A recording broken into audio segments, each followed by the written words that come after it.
Bonjour frères et sœurs, bienvenue donc sur notre programme de culte qui va s'étendre sur toute la durée du confinement.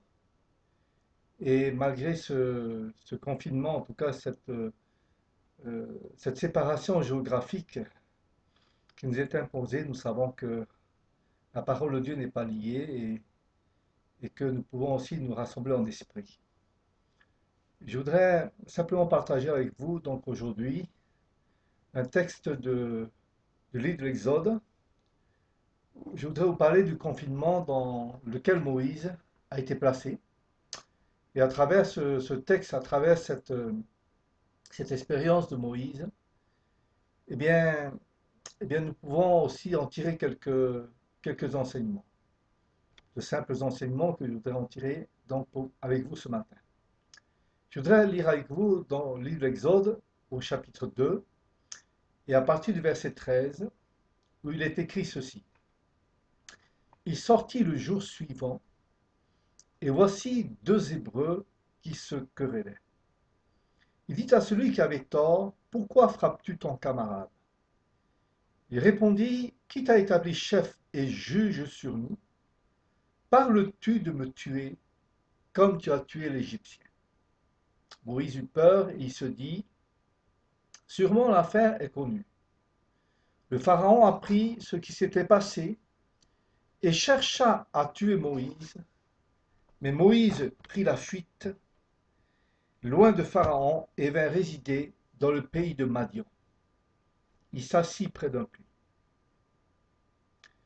Moïse a vécu un confinement forcé malgré lui. Il fuyait le Pharaon qui chercha à le tuer, nous dit l'Écriture.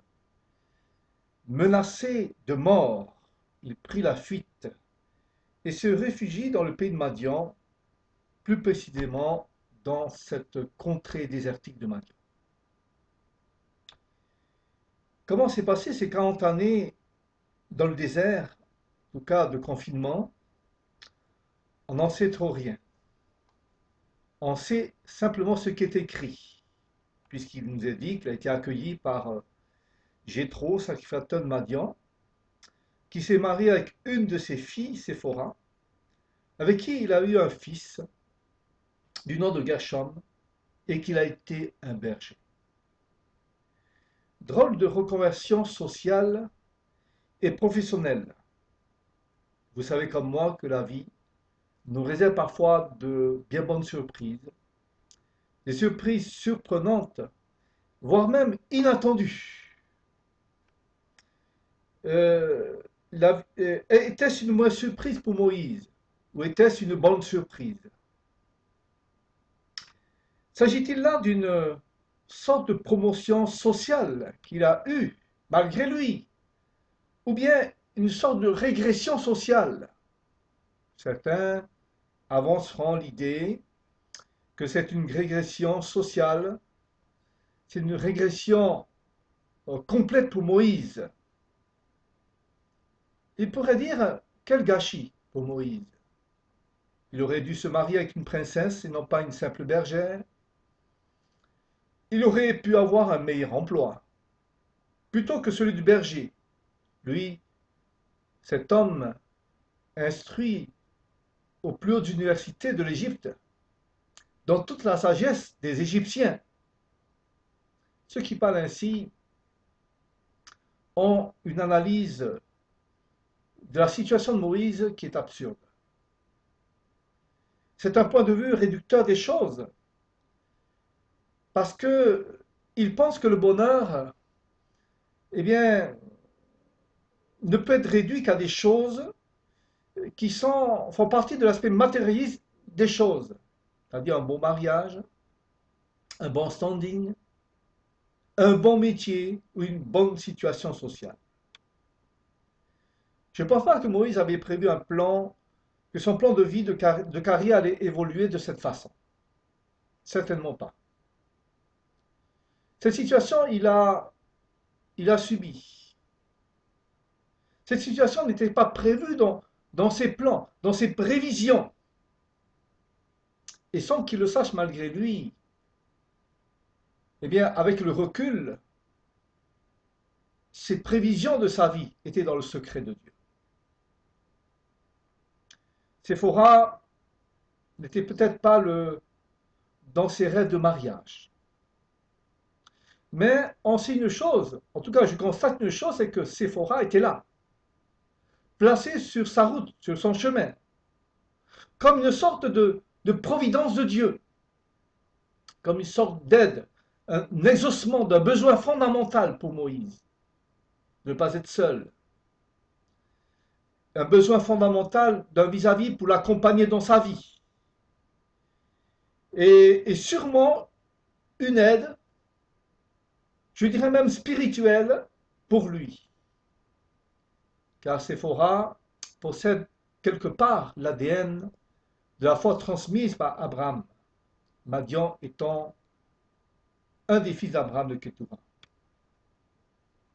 Le métier, ou plutôt la fonction de berger, n'était pas non plus dans les rêves de Moïse.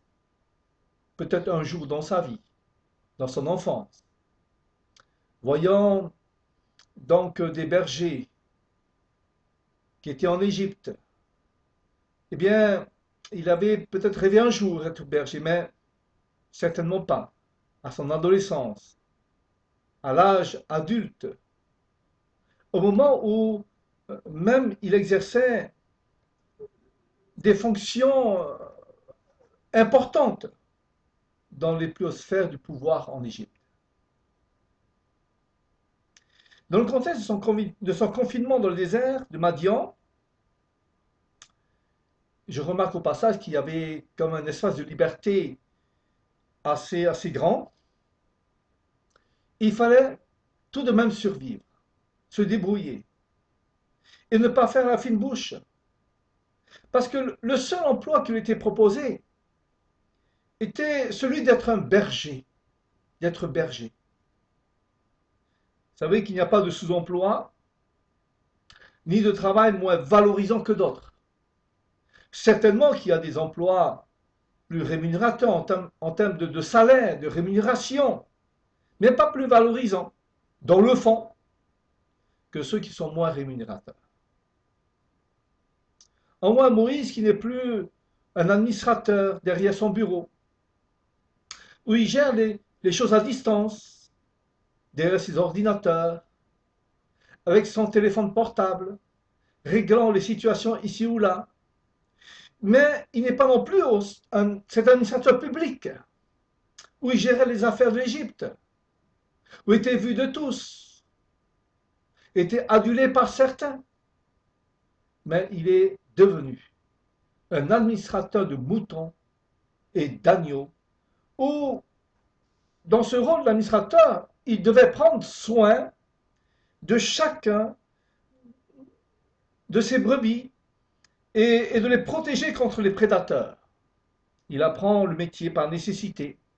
Il est sur le terrain, 24 heures sur 24.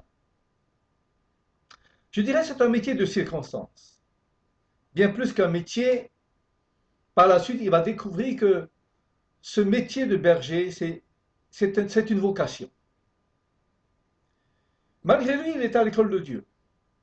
Là, il apprendra ce que peut être la patience, l'amour du plus petit comme du plus robuste. Il va apprendre à prendre soin de chacun, à gérer les naissances, à se battre contre les prédateurs, à s'orienter sans instruments sophistiqués, et j'en passe. Il est là dans le désert et il doit apprendre bien des choses sur le terrain. Il apprendra l'existence du métier, les sacrifices, l'abnégation, du berger ses peurs, ses joies, comment gérer aussi ses échecs. Vous savez, si vous passez un week-end avec des bergers ou des éleveurs, vous verrez que ce n'est pas du tout repos. C'est un métier exigeant. Une vocation qui n'est pas du tout repos. Je pense à tous ces mamans, à tous ces parents qui ont des enfants et qui ont la charge de les accompagner dès leur naissance jusqu'à l'envol à l'autonomie. Et vous savez que c'est une vocation aussi une vocation difficile. Bravo aux parents, bravo pour votre courage, bravo pour votre abnégation, vos sacrifices pour vos enfants. Je dois vous dire, frères et sœurs, et vous rappeler cette parole que le Seigneur nous a adressée à travers l'apôtre Paul, disant que toute chose concourt au bien de ceux qui aiment Dieu.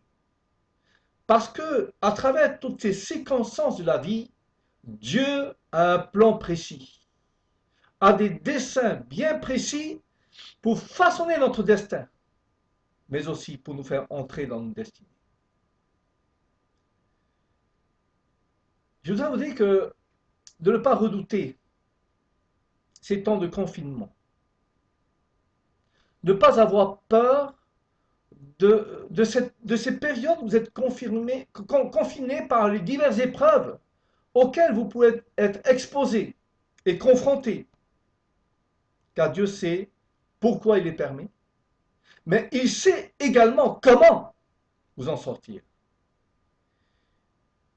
Et j'imagine que c'est un cap difficile à passer.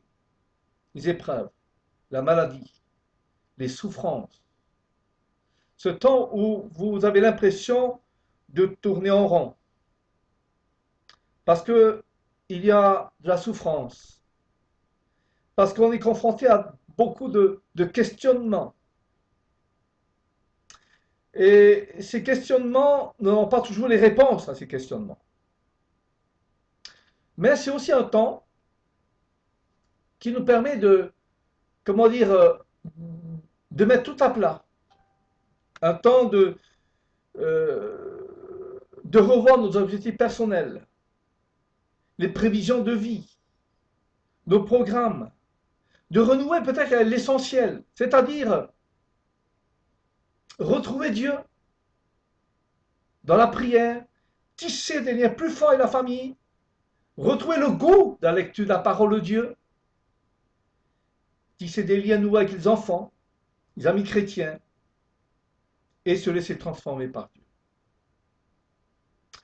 Jésus dit dans l'évangile de Jean, au chapitre 12 et au verset 24, en vérité, je vous le dis, si le grain de blé qui est tombé en terre ne meurt, il reste seul, mais s'il meurt, il porte beaucoup de fruits.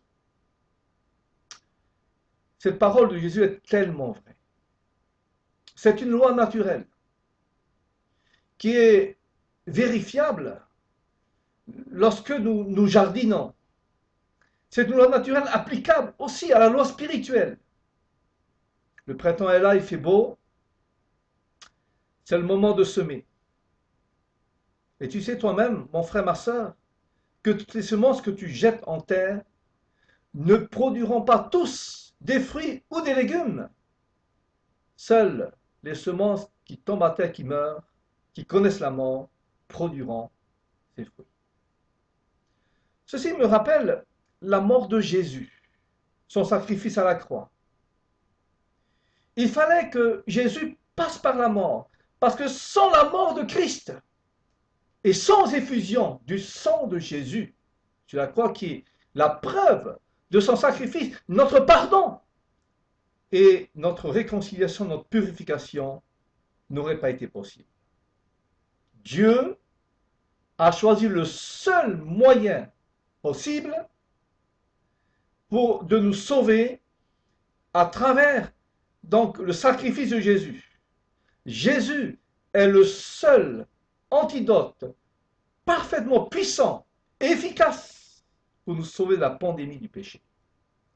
Cette pandémie nous a confinés dans une situation d'éloignement, loin de la communion de celui, de notre Père, de Dieu, qui est la source même de la bonne santé morale et spirituelle.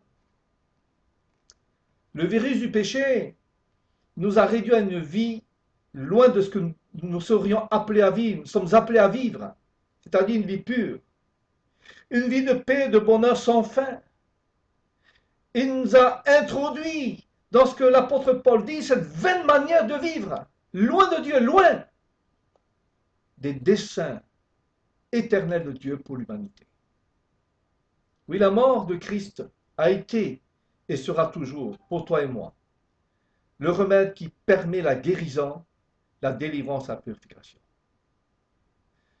L'apôtre Paul nous dit dans 2 Corinthiens chapitre 5 verset 17, si quelqu'un est en Christ, il est une nouvelle créature. Les choses anciennes sont passées. Toutes choses sont devenues nouvelles. Je comprends que la mort de Christ était importante, essentielle. Mais cette mort, eh bien, nous ressuscite, c'est-à-dire nous fait sortir de notre confinement moral et spirituel. Elle nous place maintenant sur les hauteurs de la présence même de Dieu. Selon ce que l'apôtre Paul nous dit, il nous a établis. Eh bien, sur les hauteurs de la présence de Dieu. Il nous a fait asseoir dans le lieu céleste en Jésus-Christ, là où l'air est nettement plus pur et de loin plus pur qu'ailleurs. Frères et sœurs, vous et moi, nous sommes simplement les fruits de ce grain de blé qui est jeté dans la terre des hommes. Et nous allons nous souvenir de cela. C'est lui qui nous a sauvés. Et c'est lui qui nous a libérés de la vaine manière de vivre, qui a été l'antidote efficace pour nous libérer du virus du péché. Les déserts par lesquels tu passes, si difficiles et éprouvantes qu'ils soient, mon frère, ma soeur, ne sont jamais du temps perdu ou des temps oubliés de Dieu. Non, Dieu ne t'oublie pas. Non, il ne t'oublie pas, il veille. Il veille sur ta vie 24 heures sur 24. Comme ce berger, parce que tu es précieux à ses yeux, parce que tu as du prix devant lui. Je ne sais pas comment tu vas en sortir de tes épreuves, des circonstances peut-être difficiles de ta vie, mais Dieu le sait. Je ne sais pas quand tu en sortiras et je ne sais pas comment tu en sortiras. Mais je sais une chose, c'est que tu ressortiras plus fort, plus robuste. Avec le souci de rechercher l'essentiel. Parce que certaines choses vont mourir en toi. Ton ego, ton orgueil, ta fierté. Tu seras brisé peut-être, mais tu ressusciteras avec une foi plus grande. Avec le sentiment d'être plus proche de Dieu. Et c'est alors que Dieu va t'utiliser pour porter beaucoup plus de fruits si le grain de blé qui est tombé en terre ne meurt, il reste seul. Mais s'il meurt, il portera beaucoup de fruits. Moïse a dû mourir à lui-même et cette mort lui a permis d'être plus vivant pour Dieu. En tout cas, de repartir avec Dieu, avec quelque chose de plus. Une expérience qui va marquer complètement sa vie. Il va être l'instrument que Dieu va choisir pour bénir son peuple.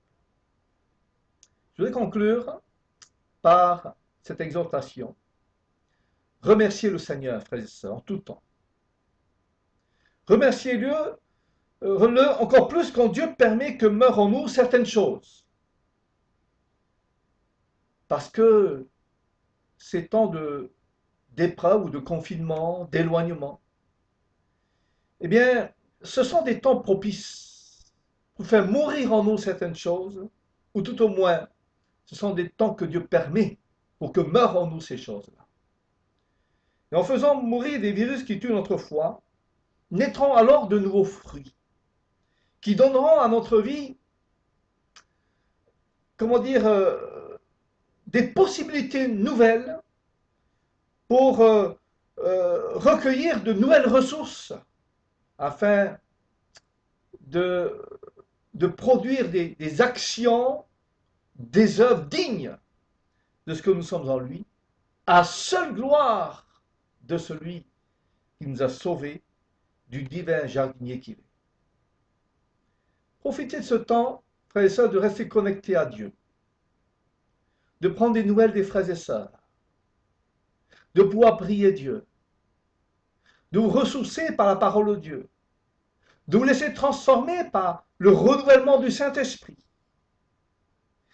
même de se donner de nouveaux défis pour Dieu et de vous enraciner dans la foi en Jésus-Christ. Que Dieu vous bénisse et je vous souhaite vraiment de rester attaché au Seigneur, d'être ferme dans la foi. Que Dieu vous bénisse.